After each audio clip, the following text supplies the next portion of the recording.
Piece that I'm going to read is a prose piece that I wrote for a journalism course that I took while at WKU. It was published in the Talisman magazine on campus, and it's entitled Black Sheep. I hadn't been home to Dodge City, Kansas in 10 months. As a 23-year-old college student, home was rarely on my radar. After only a week, I was again packing my suitcases, finding places to cram all the trinkets Grandma had collected for me in my absence. As I knelt on top of the last suitcase, praying for the zipper to close, I heard Grandpa speak from the other room. Slavery was the word that caught my attention. He said, "Was slavery really that bad?" I heard Grandpa say, in reference to a previous conversation. They had food, shelter, and didn't steal from the government. Grandpa sat in his plush sawdust-colored recliner, speaking of a conversation he once had. He sat in the living room with Aunt Tammy, her southern twang filling the air. The room was tan, its dullness broken only by rich, violet grapes that speckled the wallpaper. It contained 2 recliners to ensure Grandpa and Grandma didn't have to fight over one. My aunt sat fairly silent. He wasn't wrong, Grandpa replied to himself.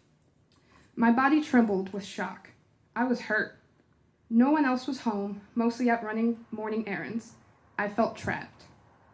I said nothing, and I did nothing. I was appalled that my own grandfather would offend something I feel so strongly about, my Black culture. That night, my mom held me, eyes just as red and swollen as mine, as I asked her, "Am I not good enough?" Growing up in Dodge City, racial tension was something I grew to know. The population of the cowboy town is approximately 28,000 people, with 35% of its people being white. A number that drastically declined with an increase of immigrant workers. Mostly older and conservative, white people of Dodge City grew angry when they were no longer in the majority.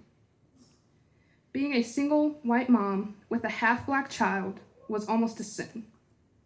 To make matters worse, my father fit the stereotype of a lazy and neglectful African-American male. I was one of the few black students in school and the only mulatto. None of my black peers took the accelerated courses with me, and I received pitiful and unwanted stares during history lessons about slavery. No one came to the hospital when I was born. A true black sheep, not even my father. At 5 months old, Grandpa visited me for the first time. One Christmas Eve, the first holiday I am able to remember, large white flakes fell softly from the sky, creating dense clouds on the cold, hard ground. The blinking rainbow of lights bled through the blinds of our double-wide trailer, dyeing the clouds in an array of colors.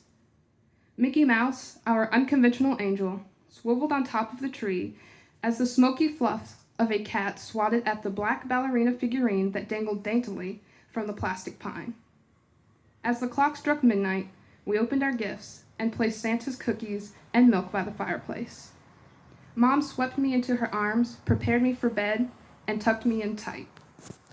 Her soft lips pressed against my forehead. "Why don't we spend the holidays with Grandpa and Grandma?" I asked. Mom's face, now flushed, was hesitant to answer. I didn't understand, but I knew something wasn't right. Mom knew it was time to tell me the truth. "When your uncle is in town, we aren't allowed to," she spoke in a soft voice. Aunt Tammy's husband didn't come to Dodge City often, but when he did, I wasn't allowed to see my family. Mom had previously told me that my uncle considered me to be a bad influence. I have brown skin, which meant I would corrupt my white cousin. "Why doesn't he like me?" was my reply. "It's the color of your skin, but know that I will always love you." I still didn't understand why. I only knew that I was different, and for that, I was unwelcome. The day after Christmas, after Aunt Tammy and her Texas family had left to go home, Mom would reluctantly pack me into the Intrepid, the one that was the same green as the fake tree in the living room, and drive the 1 mile to Grandpa and Grandma's house. Upon arrival, I would jump out of the car and run into my grandpa's eagerly outstretched arms. I was 10 years old the first time Grandpa called Mom a nigger lover. Grandma and I were sitting together in the room lined with grape wallpaper when Grandpa and Mom began to raise their voices in the kitchen. They yelled over one another until the words became inaudible. Grandma scooped me up and said, "Let's go pick some flowers."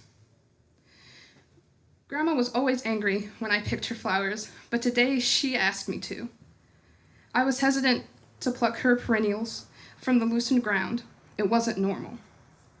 Mom came rushing out of the garage door, and Grandpa was soon to follow.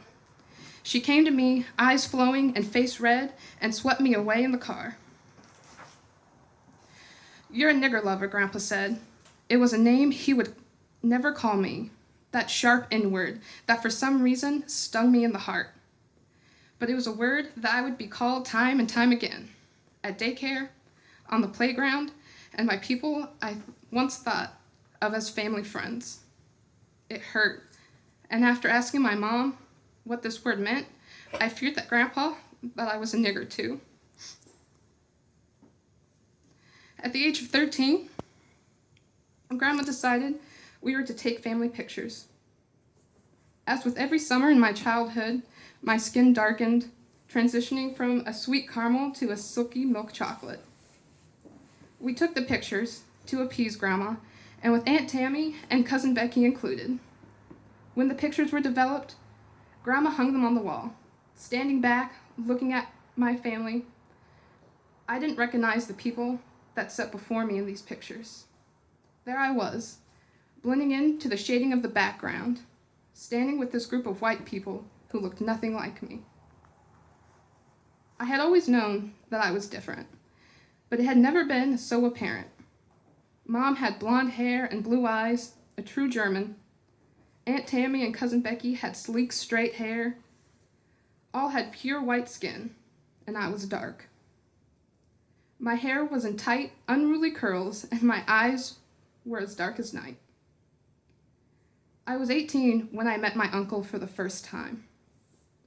Of course, there were pictures, but we had never actually interacted. My uncle would be accompanying Aunt Tammy and Cousin Becky to Dodge City this time, and I was nervous. They were driving all the way from Fort Worth, Texas. I had 9 hours to prepare. I was told to stay at the house now that I lived in this house on this occasion. I was scared. How was I supposed to act around a man who kept me from spending holidays with my family as a childhood? The front door opened. My body became solid as concrete. I feared that the man that would walk around the corner and into the kitchen. I gripped the edges of the kitchen table and sat unsure whether I should be ready to fight or to run. He was taller than I had imagined, and his balding head was hidden under a worn and dusty baseball cap. His light blue overalls, thinning at the knees, and brown leather boots made him look like he had just left the farm. Coming around the table, a smile was spread across his face. It gave me chills. He reached his hand out to me, silently requesting mine in return. Hesitantly, I pressed my hand into his. The rest of my family stood around, hugging and talking, pretending that this was normal. My uncle turned to join the ongoing conversation. The talking seemed distant, and my presence felt unneeded. Slinking out of the kitchen, through the room with the violet grape wallpaper, I managed to escape to my room. I had just slipped under the covers when my mom knocked on the door. The sound of the flimsy National Geographic poster on the door rattled under her knuckles. The door creaked open, but I remained still. "Is everything okay?" Mom asked. "I'm not feeling well," I responded. Mom didn't have to ask what was wrong. Sliding inside the dimly lit room, Mom tucked the covers tightly around me, kissed my forehead, and left me to sleep the discomfort away. It was 2008, and I was proud to see an African American stand at the podium on Inauguration Day for the first time in the nation's history. I sat in the room with the grape wallpaper, impatiently waiting for Barack Obama to speak. Grandpa sat begrudgingly in his recliner, glaring intently at the TV. Grandma sat unmoved, only along for the ride. Mom sat next to me, happy for me, but uninterested in politics. Maybe it was my blinding glow that upset him. We've elected a Muslim for president, Grandpa muttered. We have the Antichrist in office. Why is he so angry? I thought.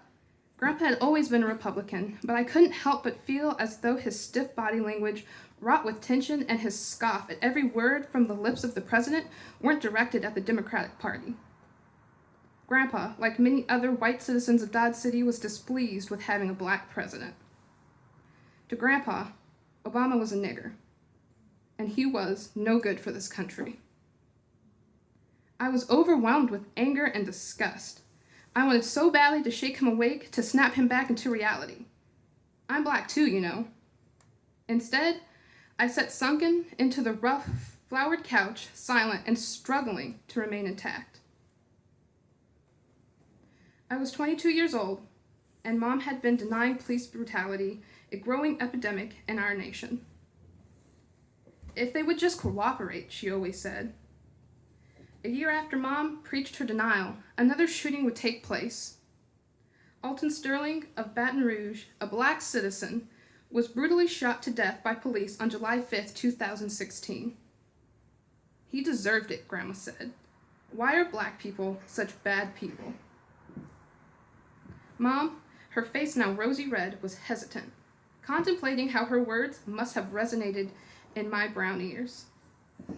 Mom, that's racist, she said to Grandma. In August 2016, I received the email I had been anticipating for some time, a notification that I had been chosen to receive the Outstanding Black Student Scholarship.